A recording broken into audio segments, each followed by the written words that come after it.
Welcome to S9 TV. ముందుగా headlines చూద్దాం.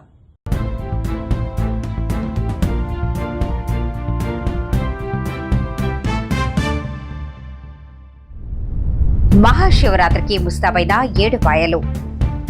Bharat America వాణిజ్య ఒప్పందంపై రాహుల్ గాంధీ విమర్శలు. కాంగ్రెస్ పతనానికి ఎమ్మెల్యే సంజయే కారణం. రైల్వే కోడూరు ఎమ్మెల్యే వివాదం. మరో వీడియో విడుదల.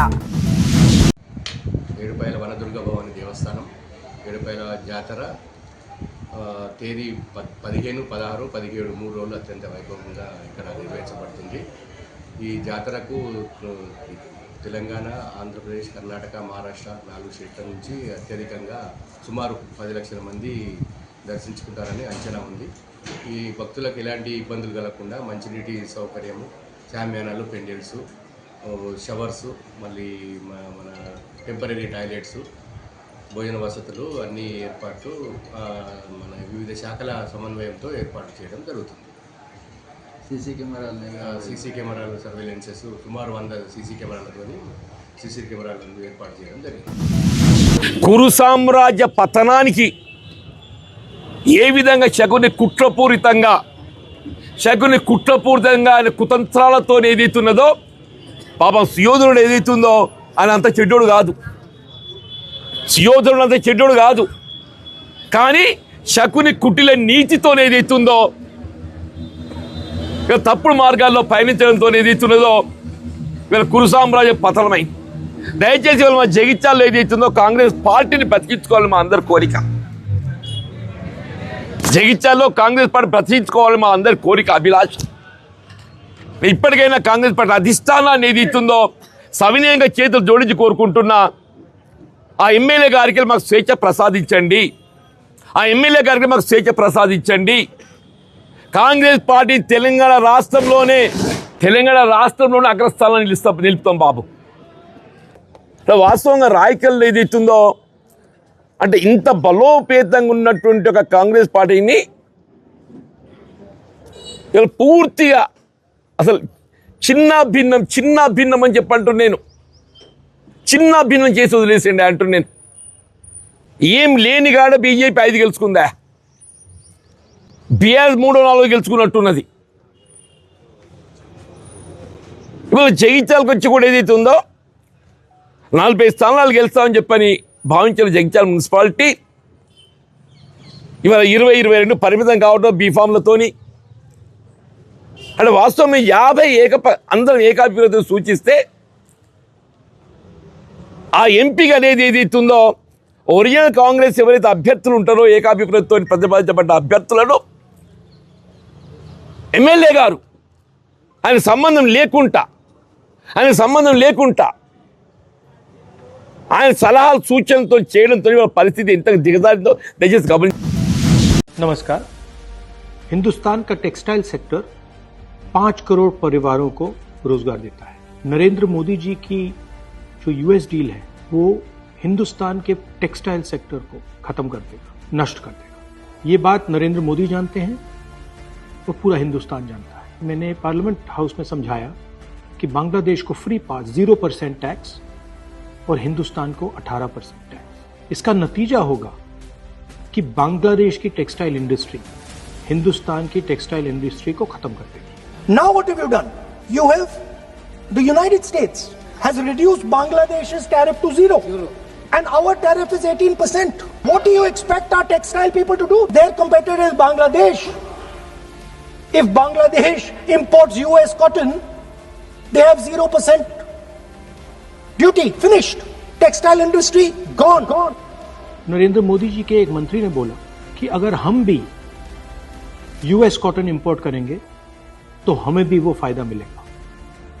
मगर सच्चाई है कि हमारा कॉटन बांग्लादेश जाता है, हमारा कॉटन हिंदुस्तान की टेक्सटाइल मिलों को चलाता है। तो अगर हमने बांग्लादेश का रास्ता चुना तो हमारे पूरे के पूरे कपास के किसान और कॉटन की इंडस्ट्री खत्म हो जाएगी, और अगर हमने नहीं चुना तो हमारी टेक्सटाइल की इंडस्ट्री खत्म हो जाएगी। ये सच्चाई है। पीयूष गोयल जी झूठ मत बोलिए। इसलिए मैं इसको सरेंडर कहता हूं, क्योंकि ये डील या तो कपास के किसान को मारेगा या टेक्सटाइल इंडस्ट्री को मारेगा या फिर दोनों को उड़ा देगा। इनके मंत्री को यह भी नहीं मालूम कि बांग्लादेश अब हिंदुस्तान से कपास नहीं खरीदेगा और उन्होंने निर्णय ले लिया है कि वो यूएस से कॉटन इंपोर्ट करें। ये है यूएस डील, नरेंद्र मोदी जी की डील की सच्चाई। అందరికీ నమస్కారం. ఈరోజు న్యూస్లో నా గురించి నేనేదో మాయమైపోయాను, భయపడి దాక్కుంటున్నాను, ఉద్యోగరీత్యా సమస్యలు ఫేస్ చేస్తున్నాను, టీవీ ముందుకు రాలేక ఇంకా వీడియోస్ వదలలేక నేను దాక్కున్నాను అన్న ఒక న్యూస్ వినిపిస్తుంది. నేను దాక్కోలేదు, నేను నా లీగల్ ప్రొసీజర్ని ఫాలో అవుతున్నాను. బేసిక్గా నేను దాక్కోను కూడా. నిన్న కూడా ఒక వీడియో రిలీజ్ అయింది, అది కొన్ని ఛానళ్ళ వాళ్ళు చూసారో లేదో, ఎందుకు ఇలా మాట్లాడుతున్నారో ఎవరు మాట్లాడిస్తున్నారో నాకు తెలీదు. కాకపోతే నేనైతే దాక్కోలేదు, దాక్కోను కూడా. న్యాయం జరిగేంత వరకు దాక్కను. ఇంకొక విషయం, నన్ను కమిటీకి ఎవ్వరూ పిలవలేదు. నన్ను కమిటీకి ఎవ్వరే కానీ హాజరు అవ్వమని ముందస్తు ఇన్ఫర్మేషన్ ఇవ్వలేదు. నాకు ఎటువంటి ఇన్ఫర్మేషన్ లేదు. నేను శివశంకర్ గారికి కాంటాక్ట్ అయ్యి, ఆయన నంబర్ సంపాదించి శివశంకర్ గారికి కాంటాక్ట్ అయ్యి నాకు నేనుగా, సార్ మీరు శ్రీధర్ వర్షన్ మాత్రమే విన్నారు, నేను నా వర్షన్ కూడా తెలియజేసుకోవాలనుకుంటున్నాను, సో నేను పెన్ డ్రైవ్ పంపిస్తున్నాను విత్ అటాచ్డ్ విత్ లెటర్ అని చెప్పేసి నేను లెటర్ పంపించడం జరిగింది. అంతే తప్ప I bet and I ask committee people, నన్ను ముందు ఇన్ఫర్మేషన్ ఇచ్చారా? ఇస్తే ఎవరితో ఇప్పించారు? శ్రీధర్కి ఇచ్చిన లెటర్ లాగా నాకేమైనా లెటర్ ఇచ్చారా? లేకపోతే మీ కమిటీ వాళ్ళతో కానీ, లేకపోతే మీ పార్టీ వాళ్ళతో కానీ ఎవరితో అయినా సరే నన్ను కాంటాక్ట్ చేయమని చెప్పారా అనేది నాకు మీరు చెప్పండి. న్యూస్లో వస్తున్నట్టు మేము వీణాని పిలిచాము కానీ వీణా హాజరు అవ్వలేదు అనేది తప్పుడు స్టేట్మెంట్, అవాస్తవాలు ఇవి. నేను దీన్ని అంగీకరించను. ఎందుకంటే నాకు ఎటువంటి ఇన్ఫర్మేషన్ లేకుండా మీరు నన్ను పిలిచారు అన్నదాన్ని నేను ఒప్పుకోను. And I'm dam willing to meet all of you. నేను మిమ్మల్ని కలిసి నా వర్షన్ చెప్పుకొని వాట్ ఈజ్ వాట్ అనేది చెప్పుకోవడానికి నేను రెడీగా ఉన్నాను. నేను కలుస్తాను అనేసి అంటున్నా కూడా మీరు నన్ను పిలిచారు రాలేదు అనేసి అలాంటి అవాస్తవాలు చెప్పకండి ప్లీజ్. అండ్ నేను దాక్కోవట్లేదు, నేను స్టిల్ ప్రయత్నిస్తున్నాను పవన్ కళ్యాణ్ గారిని కలవడానికి, స్టిల్ ప్రయత్నిస్తున్నాను. మీరు చెప్పినట్టు, నేను చెప్పినట్టు, శ్రీధర్ చెప్పినట్టు ఇది మా వ్యక్తిగత సమస్య. కాకపోతే కొంతమంది రాజకీయ రాబందులు దీన్ని పాలిటిక్స్ చేస్తున్నారు. అధికారం ఉంది కదా అని చెప్పేసి వాళ్ళు కంప్లీట్ అధికారం చూపిస్తున్నారు. డబ్బులు వేస్ట్ చేసుకుంటున్నారు, డబ్బులు ఖర్చు పెట్టి నెగిటివిటీని స్ప్రెడ్ చేస్తున్నారు, ఏంటంటో చేస్తున్నారు. అవన్నీ కాదండి కావాల్సింది, నిజాలు కావాలి. కమిటీ వాళ్ళు ఎంత టైం అయినా తీసుకోండి, కానీ నిజం మాత్రమే చెప్పండి, అబద్ధాలు చెప్పకండి. I really pray all of you, I really please all of you, నిజాలు మాత్రమే మాట్లాడుకుందాం. నాకు శ్రీధర్కి జరిగింది మాత్రమే మాట్లాడుకుందాం. నా ఉద్యోగం అంటారా, నా పరువు అంటారా, నేను ఇంతకంటే దిగజారడానికి ఇంకేం మిగల్లేదు. కాబట్టి నేను అన్ని వదులుకున్న తర్వాతే నేను ఇక్కడికి వచ్చాను. కాబట్టి నేను భయపడను. నాకు జస్టిస్ జరిగే విషయంలో నేను భయపడను. నేను ముందుకు వెళ్తాను ఖచ్చితంగా. అండ్ సార్ పవన్ కళ్యాణ్ గారు, నేను మీకు మళ్ళీ అర్థిస్తున్నాను, మిమ్మల్ని నేను కలవాలి సార్. మీకు ఎంతవరకు నిజం తెలుసో, ఎంతవరకు మీరు ఈ విషయం గురించి పట్టించుకుంటున్నారో నాకు తెలియదు.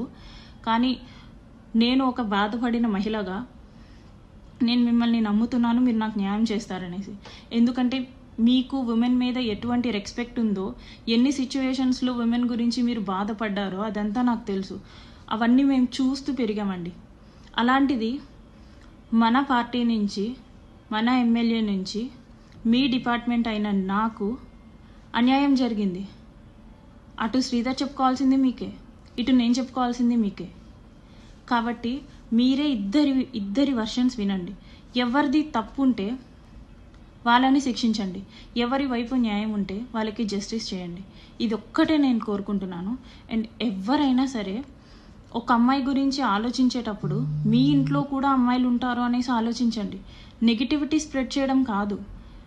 ఒక అమ్మాయి బయటికి వచ్చి ఇంత చెప్తుంది, ఎందుకు చెప్తుంది అనేసి అయినా సరే ఆలోచించండి ప్లీజ్. ఆ అమ్మాయికి ఏం సరదా కాదు, మీ అందరి ముందు ఒక టాపిక్ అవ్వాలనేసి ఎవరికీ ఉండదు. So I please everyone, what is what అనేసి ఆలోచించండి. And I request committee members, రిపోర్ట్ని అయితే జెన్యూన్గా ఇవ్వండి. ఐ బెగ్, జెన్యూన్గా ఇవ్వండి ప్లీజ్. ఇంతటితో వార్తలు సమాప్తం.